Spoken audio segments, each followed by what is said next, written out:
Aminin natin ang problema talaga dahil sa tingin ng China, talagang kumampi na tayo sa kalaban nila. Magbigay tayo ng 17 base militar sa pakiwari nila, yung EDCA sites. Talagang mainit ang ulo nila. Natatakot talaga ako habang umiinit diyan sa West Philippine Sea, may nakita ako na plano ng China na gagamitin yung hypersonic missile. Hindi naman nila iniisip na lulusob dito sa Pilipinas yung katakot-takot na army nila, mga navy nila. Hindi ganoon. Ang plano, air.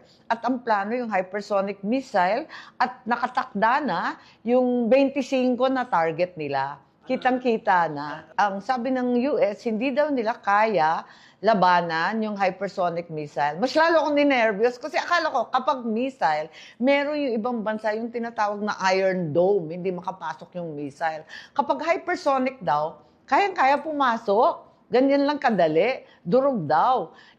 Ano bang klase yun? Kasi sa pagbabasa natin, may mga Brahmin missile na sa Batanes, pati sa Subic. So yung dalawang yun ang uunahin kasama ng Ilocos kasi may mga live fire na balikatan. Katakot nga eh. Ano ba yan? 25 hindi biro-biro yun.